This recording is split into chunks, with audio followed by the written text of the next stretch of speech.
Comment on fait pour changer une société qui a toujours pas pigé que la base de la société humaine, des sociétés modernes, c'est l'administration de l'homme par l'homme? Oui, mais oui, faut-il pour ça comprendre les droits de l'homme? Les gens veulent défendre les droits de millions, de milliers, de milliards, sans connaître les droits d'un seul individu représentant de lui-même dans son propre droit naturel, puisqu'effectivement la déclaration des droits de l'homme et du citoyen, allez pas choir à gauche ou à droite, parce qu'effectivement sinon vous allez vous perdre. Donc commence par l'homme par lui-même.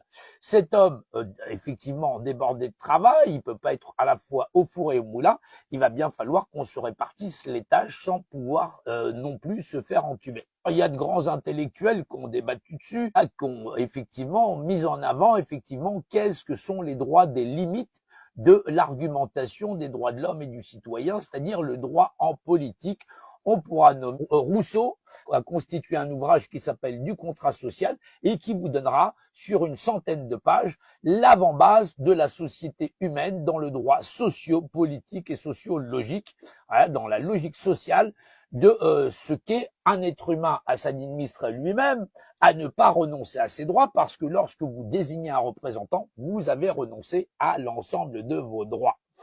Encore, vraisemblablement, et dans beaucoup de réseaux sociaux, tout un tas de personnes farfelues qui prétendent changer par un monde meilleur, qui prônent la violence et dès qu'ils la subissent, commencent à se mettre à pleurer.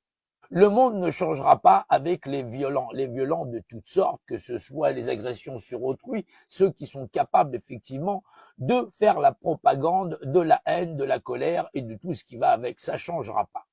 Un monde de malveillants n'aura de vocation que la malveillance, et la malveillance se perpétue de génération en génération.